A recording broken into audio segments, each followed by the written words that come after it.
Welcome, everyone, and thank you for joining us today. I'm Tom Heathman, and I'm joined today by my esteemed colleague, Dr. Hamza Patel. We're here to host the ORI webinar titled Leveraging Fluid Dynamics Characterization to Accelerate Cell Therapy Product Development. Now, methods for deep engineering characterization of cell manufacturing technologies have been employed for decades to improve product yield and quality, and ultimately speeding up drug development timelines and greatly reducing cost of goods for these therapeutic products. This approach has actually not been widely adopted in cell and gene therapy until now. And so today we're really excited to present to you our first set of fluid dynamic studies we've been used to improve cell growth and transduction in our ERO platform, demonstrating shorter process times and reducing viral vector required for our partners. What we hope we all take away from today's webinar is an understanding of these studies that we've performed and how we're able to achieve these incredible biological results, an application and appreciation of the benefit of these types of approaches to engineering design that will ultimately reduce manufacturing and costs and drug development timelines for our partners. So with that, what we're going to walk you through today is a background on Ori Biotech, a little bit about our technology, the ERO platform, and then I'll hand over to my colleague, Dr. Hamza Patel, who'll walk you through the fluid dynamics work that we've been doing and some of the case studies demonstrating these benefits that we're already experiencing from our partners. Of course, we want some questions and interactions from the audience. So as we go through this, just think about some questions and write them down, and we'll be able to answer those at the end for all of you. So today, this cell therapy industry is really at an inflection point. We have this opportunity with these life-saving treatments and therapies that are really advancing medicine and really saving people's lives.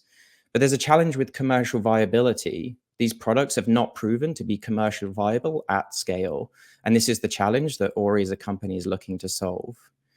The data from this shows that around less than 5% of patients who could benefit from these cell and gene therapies are actually able to access them.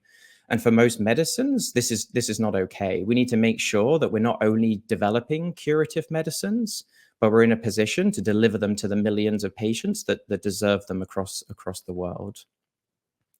And we're seeing this in some of the patient number data that have been growing over the last 8 years.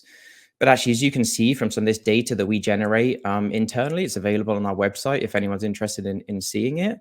For some of these lead products, we've actually seen a decline year over year in terms of numbers of products delivered to patients. Now, clearly, this is not what any of us want. We want to make sure that these therapies continue to expand, continue to get to the large numbers of patients that truly deserve them.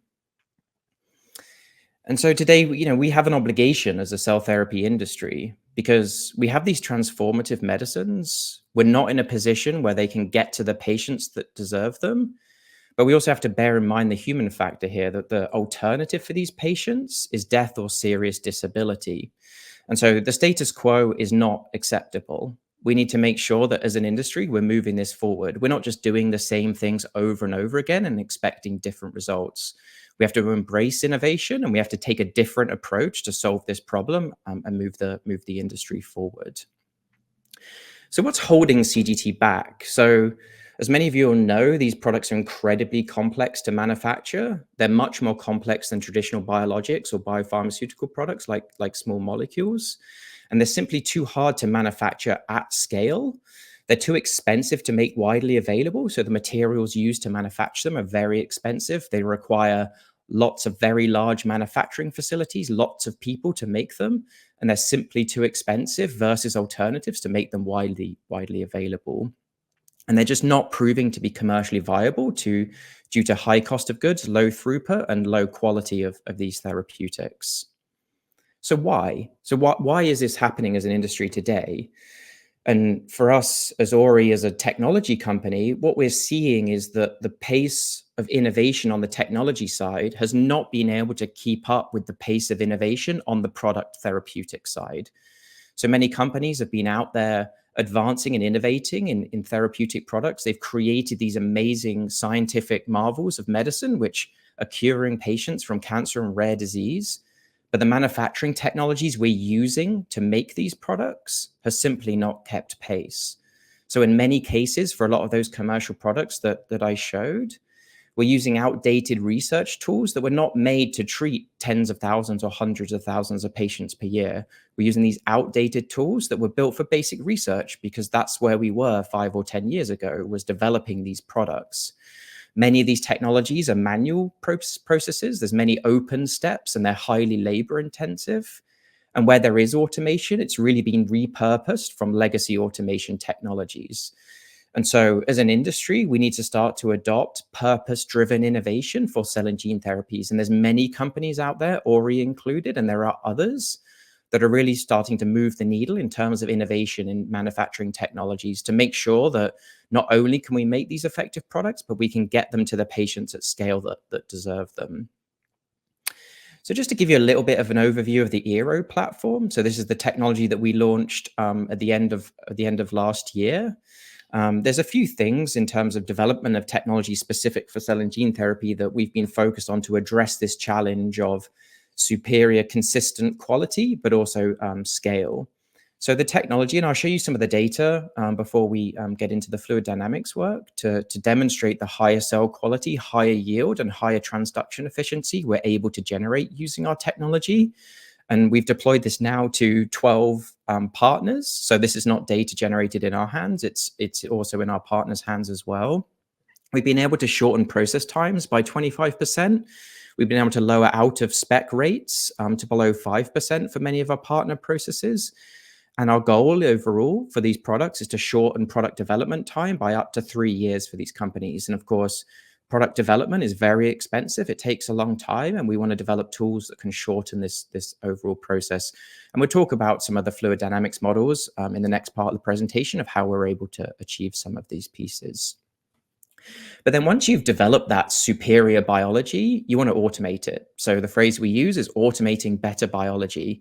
I've developed a process that can address the quality attributes of the product that I'm looking to manufacture. And now I need to scale it. I need to get to high throughput. And so through the ability to stack our technology horizontally and vertically, we can get to around 10 to 50 times the throughput of existing manufacturing technology in the same footprint.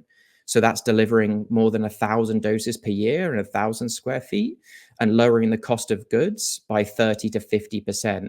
And it's these sorts of things that are going to start to move the needle and get these products more accessible to the patients that deserve them. We've also been able to automate the most manual part of the workflow. We have proprietary technology that can do sterile connection. So we have a validated closed system for the key parts of the process steps. This is not a functionally closed system like many exist today. This is validated as a closed system.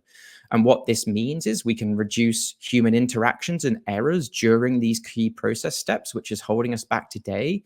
But also, more importantly, operate the system in a grade C or a grade D clean room space. This massively reduces the overall cost of the manufacturing facility that we need to deploy to get to the scale to reach hundreds of thousands and millions of patients per year with these products. We're also able to reduce tubing, bags, and pumps from all these critical steps in the process. And these are typically today the source of many of these issues that we're seeing with manual labor-intensive processes. But you don't need to take my word for it. We've been deploying technology now for the past few years with some of our key partners. Here's some overview and insights from one of our lead adopters. So this is Jason Bock, who's CEO of CTMC, which is a joint venture between National Resilience and MD Anderson Cancer Center based down in Houston, Texas. And what he had to say was he expected automation from our platform. He expected more data and process insights, but we never expected better biological performance right out of the gate. And this is very pertinent to the discussion today because we'll walk you through how we're able to achieve these biological improvements on the therapeutic product. And so the key message really is that in the past, we've had to trade off between automation and biological performance for these products, but that's not the case anymore. With the Eero technology, you can actually don't have to trade that off. You can have better biological performance and automation at the same time. And this is critical to, like I said, get the product manufactured with the high quality, but also enable it to scale to treat multiple patients, so millions of patients per year.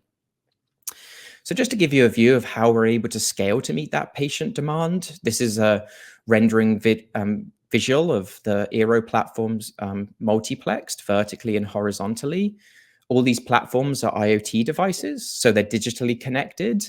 We've actually started proof of concept work to show that you can use robotics to integrate these, so putting consumables on and off the platform and iron out the human labor required. So today we can already halve the amount of human labor required. In the future, employing robotics, you can iron out almost all of the human labor required to manufacture a product.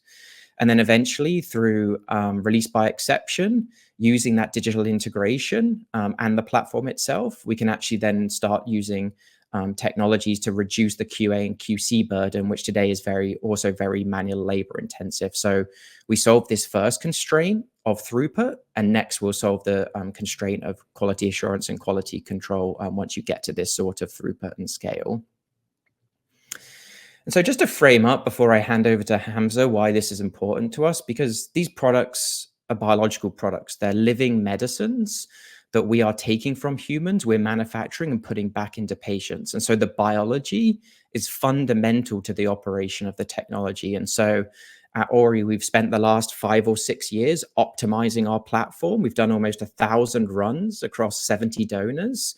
We've looked at different therapeutic processes. So we've worked with CAR-T partners, TCR partners, TILs and CD34, as well as viral-based and non-viral transduction and transfection methods for these products. And that's across 12 partners in total. And the reason why this is important is because the better biological performance we're seeing is not an accident. It's not a coincidence. We've not stumbled upon it. It's been a very rigorous exercise in engineering a platform that was built specifically for these cell types and specifically for cell and gene therapy. And just to share some of that data, this is very recent data that we generated with one of our partners, Elevate Bio, that's a leading CDMO group based on the East Coast of the US. So we deployed the technology to them this year. We spent 3 hours training their team, getting them up to speed on the technology, and then they did their first run immediately. So no optimization, going head to head with a platform that they've been optimizing for many, many years. And what we saw at the end of the process, at the end of 7 days, that we had more than 4 times the transduced cell number, and this was the TCR transgene, than the control, which is a process using existing technologies that they've been optimizing for many, many years. And they gave us really strong feedback that it's very streamlined, it's very easy to use, there's not much operator interaction required, and it enabled immediate and rapid adoption of the technology because they're able to utilize it immediately. And so the 2 key takeaways here is that getting this benefit in patient cell number as we go through this, we're getting much, much higher transduction efficiency, and we're getting much, much better cell growth from these products. And these are 2 critical things that we need from a biological perspective. And it's my honor now to hand over to Hamza, who's going to walk you through the engineering characterization and fluid dynamic studies that we have employed in order to get this benefit for our patients. So thank you. Over to you, Hamza. Thank you very much, Tom. So the question that we have been getting from our partners and customers routinely, as they have been working with the Aero platform, is why do we see better cell yields and transduction efficiency in the Aero platform? And fundamentally, this comes down to flexibility that the Aero platform offers. And this is not just flexibility in terms of the mixing parameters that can be done, but it comes down to flexibility in terms of the mixing modes itself.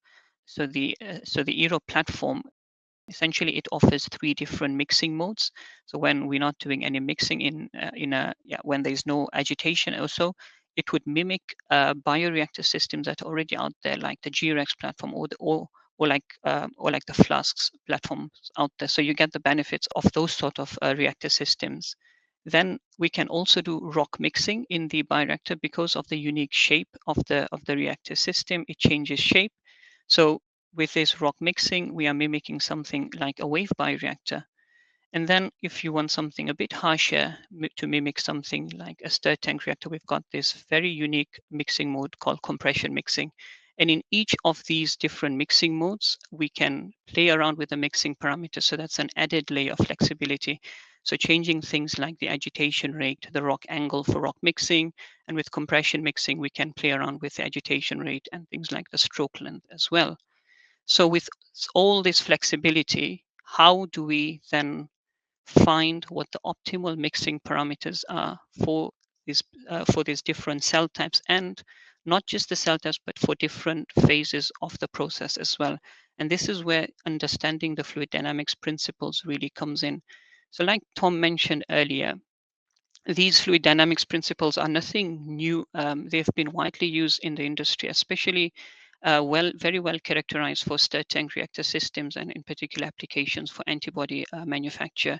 So we thought, how can we leverage the same sort of fluid dynamics principles, but this time applying to cell and gene therapy processes?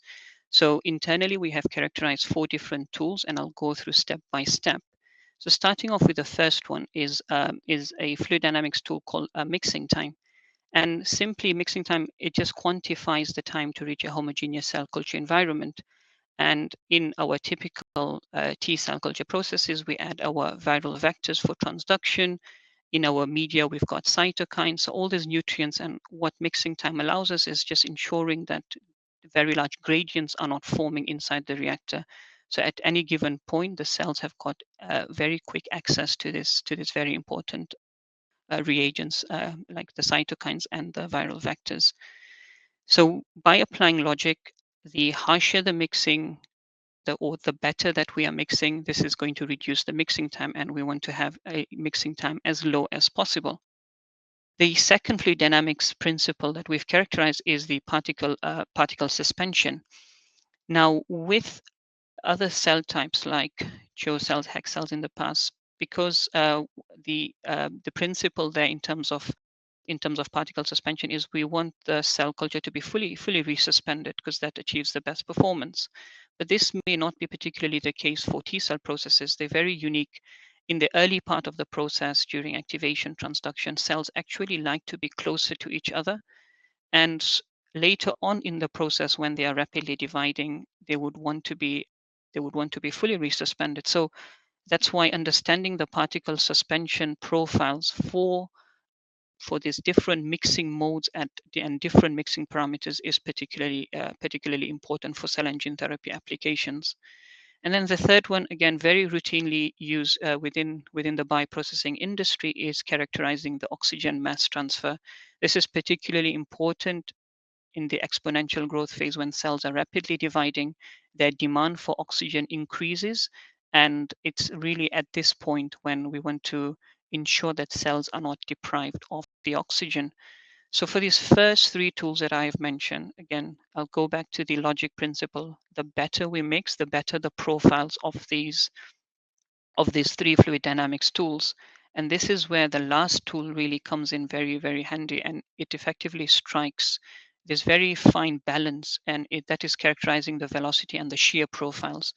Now, mammalian cells are very shear sensitive, and some of the mammalian cells, like T cells, are known to be a lot more shear sensitive than others. So understanding what the velocity profiles are, and in particular and in extension what the shear stresses that the cells are going to experience, is again very important. And as we know, the harsher that we mix, the higher the fluid velocities are going to be generated, and the higher the shear stresses are going to be generated. So we use a very well-known technique called PIV, particle image velocimetry, to calculate our shear rates inside the system. So by explaining these 4 tools, what you can get an appreciation of is that it allows us to then find what the perfect balance is of the mixing parameters for different cell types, but for these cell types at different parts of the process as well. So these are all experimental tools, but we've gone a step further in terms of fluid dynamics, and we've generated our computational fluid dynamics models, or known as CFD models. So whatever we can do experimentally, we are now able to simulate it as well. And here I've just given 2 examples of how we have been using the computational fluid dynamics simulations. So on the left here, we've got a simulation of rock mixing, and this is simulating the mixing time that we are able to then measure.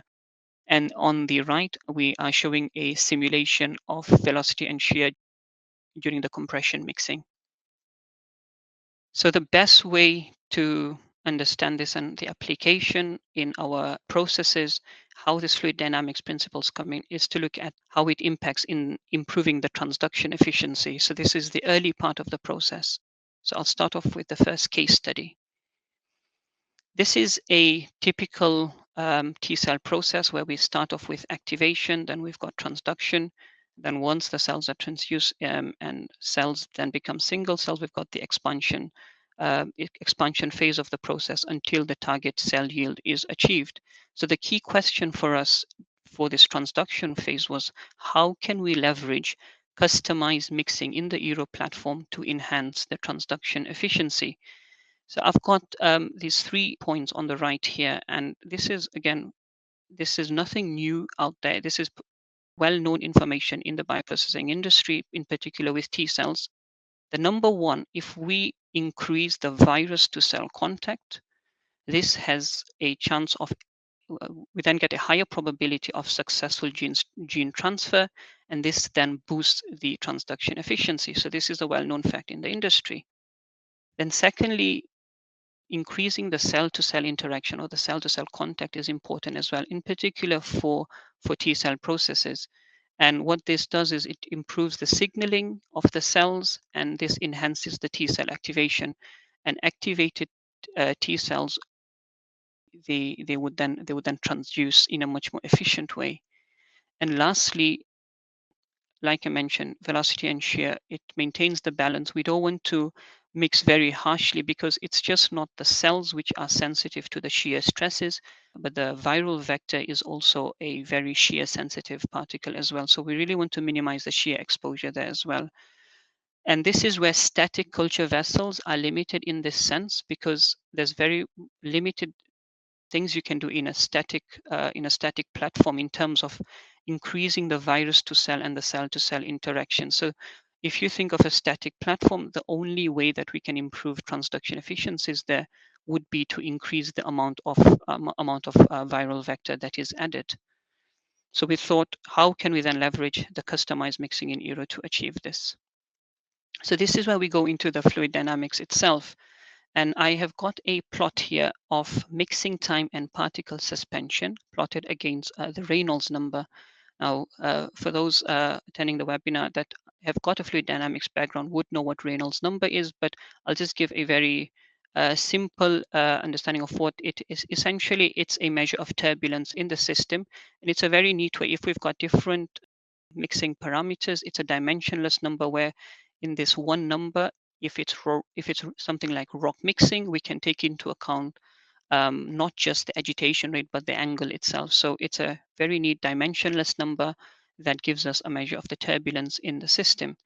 So in general terms, a lower Reynolds number would represent to lower agitation, and higher Reynolds number would represent higher agitation. So if we start off with just looking at the mixing time trend and how it changes with increasing Reynolds number. So at lower Reynolds numbers, we've got very high mixing times.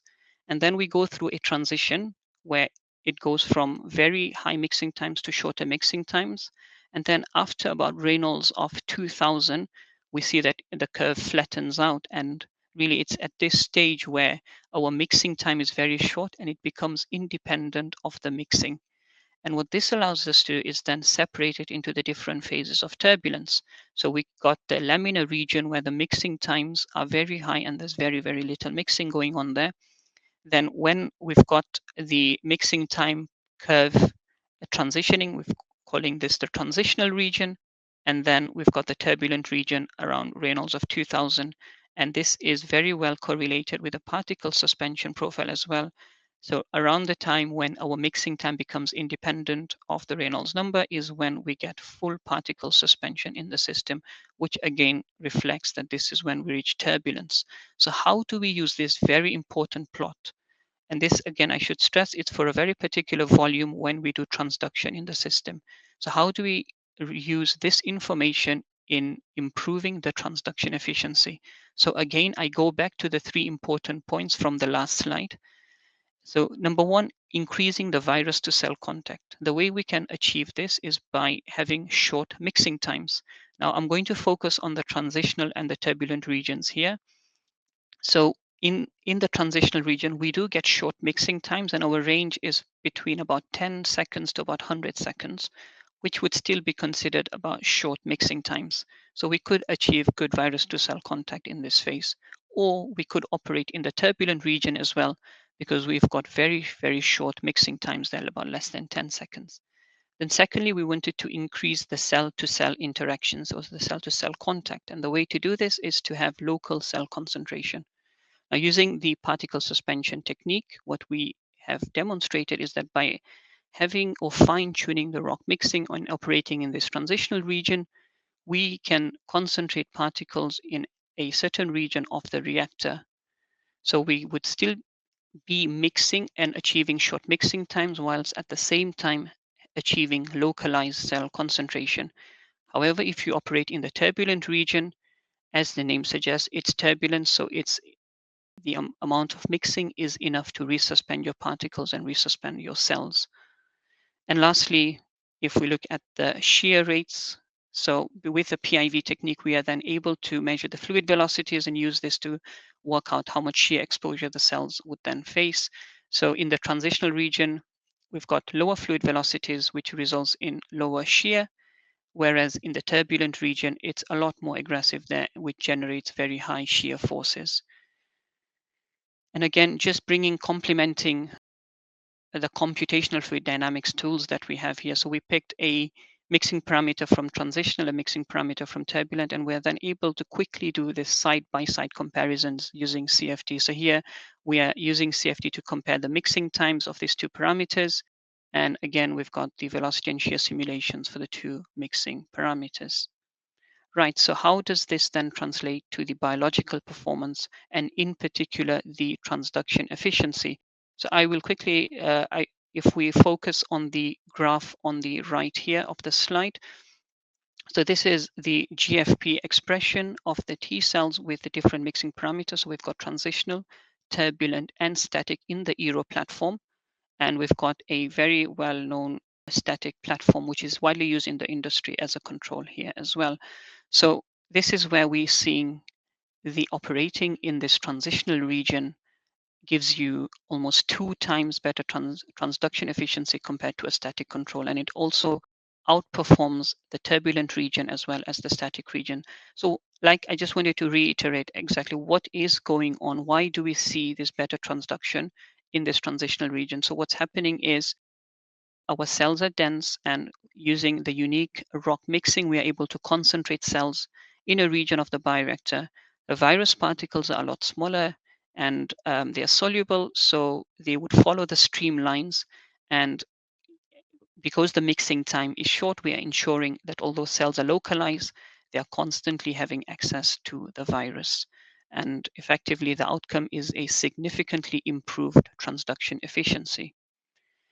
I would like to go on to the second case study, and this is looking at later on in the process, and this is the expansion phase. Now we've activated the cells, again, thinking of a T cell process. Activation has happened, transduction has happened. In that early part of the process, cells like to aggregate, so they're a lot larger in size. But then later on, when during the expansion phase, the aggregates break apart cells as single cells, and the requirements of this part of the process change as well. So again, it's a similar question to the earlier case study, but this time, how can we leverage customized mixing in ERO to enhance T cell expansion? And the three key things to understand in terms of the requirements for the expansion phase is we want to optimize mixing to number one, promote high mass transfer of oxygen, of nutrients as well, and keep the cells in suspension this time. So in the earlier case study, we actually wanted to concentrate the cells. Now we want to keep the cells in suspension. And again, with everything, we really do not want to exceed the shear tolerance of the T cells. So we want to, with everything, minimize the shear exposure. So this is where we bring in the compression mixing, a very unique mix. And I wanted to start off with this particle image velocimetry profile of exactly what is going on during compression mixing. Now we've got this mixer in the system, and what essentially that does is it generates a vortex during the compression stroke. Now during the during the downstroke, what we see is that the vortex would then bring in oxygen from the headspace into the bulk fluid. And during the upstroke, as cells are denser, they would be closer to the bottom of the bioreactor, but the vortex is then able to then keep the cells in suspension. So expansion usually happens at the higher volumes. The way the typical CAR-T process in the Eero platform works is we would gradually, in terms of the volume, we would start off with a lower volume, gradually have a fat batch process, so add some media, and then when we get to the larger volumes is when it makes sense to then start compression mixing. So we wanted to compare here what the mixing time profiles and the oxygen mass transfer profiles compare if you were to do compression or rock mixing at the higher volumes. And what these plots show immediately, if we start off with mixing time, is that it's a lot more efficient in terms of mixing. So we would achieve turbulence at much lower Reynolds numbers. So we're looking at like Reynolds of around 1,000 and 2,000. We've already got very short mixing times. Whereas for rock mixing, it's the profile is a lot noisier, and we would only be able to get to shorter mixing times when the mixing is very, very harsh.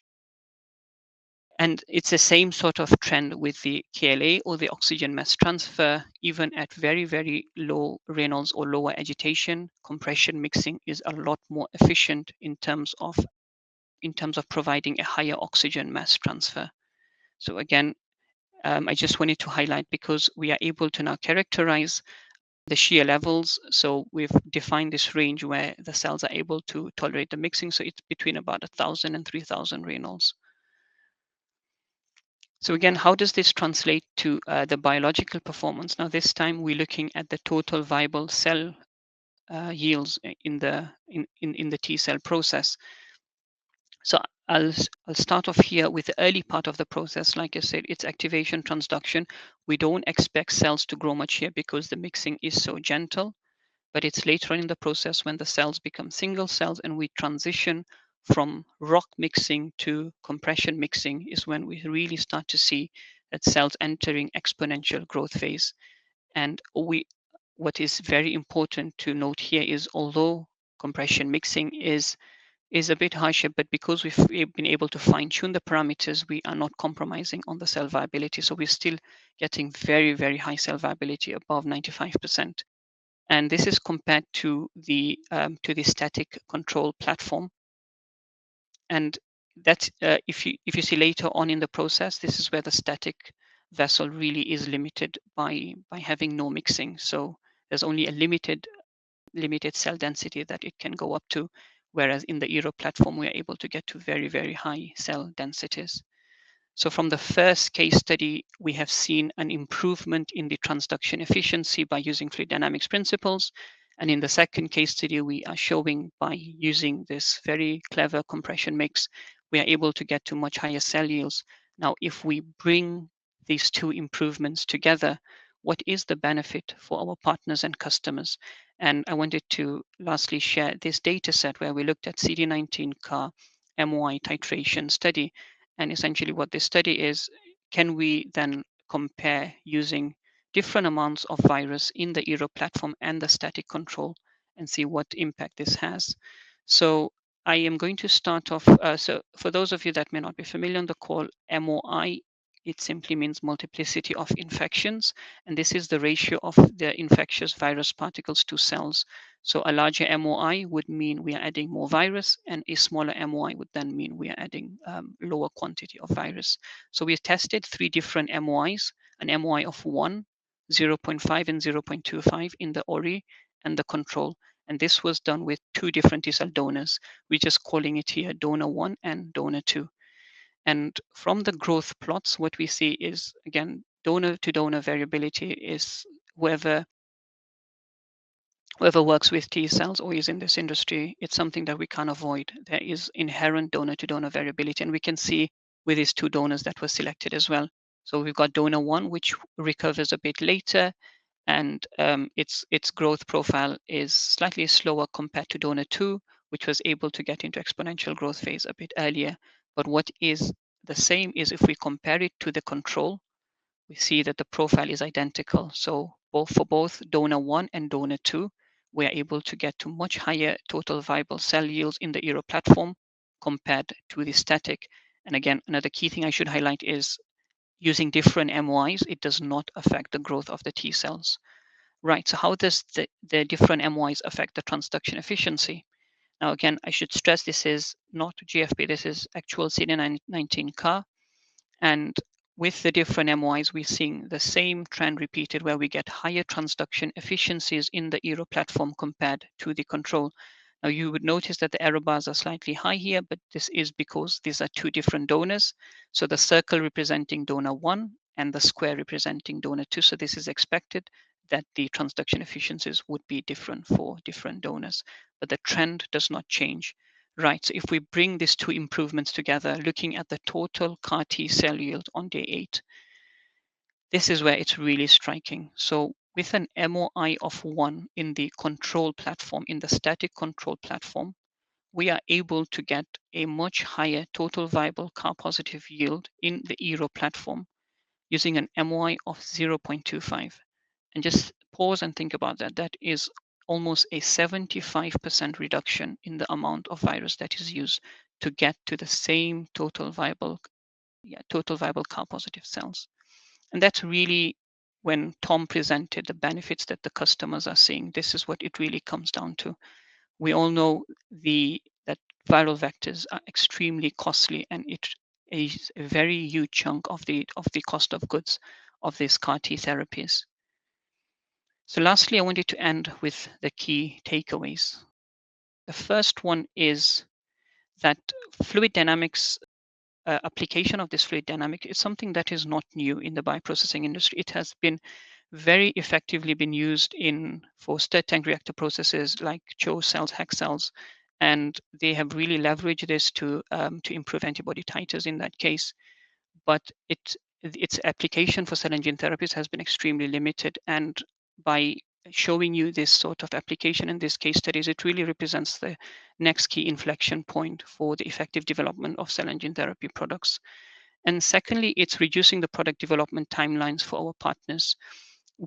By having this fluid dynamics tools, these are cell-free tools, so we don't need cells effectively. These are very cheap experiments and very, very fast as well.